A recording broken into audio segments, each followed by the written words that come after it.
ಗಲಾಟೆ ಮಾಡಬಾರ್ದು ಯಾರು ಸರ್. ಶಾಂತಿಯುತ ಹೋರಾಟ ನಮ್ದು. ಏನು ಹೋರಾಟ ಮಾಡಿದ್ರೆ ಆ ಸುವರ್ಣ ಟಿವಿ ಇಲ್ಲಿಂದ ಲೈವ್ ಬಿಟ್ಟಿದ್ದಾನೆ, ಹೊಡೆದಿದ್ದಾರೆ. ಅವೊಂದು ಫಿಸಿಕಲ್ ಟೆಸ್ಟ್ ಮಾಡಬೇಕು, ಪಾಪಿದ್ದು ಟೆಸ್ಟ್ ಮಾಡಬೇಕಿತ್ತು. ಆ ಬೇವರ್ಸಿಗಳು ಸುವರ್ಣ ನ್ಯೂಸ್ ಮಾಡುದೇ ಬೇವರ್ಸಿ ಕೆಲಸ.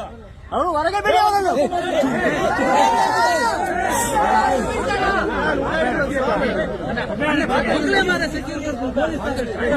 ಟಿವಿ ಅವರು ಮಾಡುವಂತ ಬೇವರ್ಸಿ ಕೆಲಸ ಅವರಿಗೆ ಬಂದದ್ದು ಬೇಕಂತ ಅಲ್ಲಿ ನಮ್ಮವರಿಗೆ ಹೊಡೆದಿದ್ದಾರೆ. ಅದನ್ನು ಇದು ಮಾಡ್ಲಿಕ್ಕೋಸ್ಕರ ಇಲ್ಲಿ ಬಂದು ಅವ್ರು ನಾಟಕ ಮಾಡ್ತಾ ಇದ್ದಾರೆ.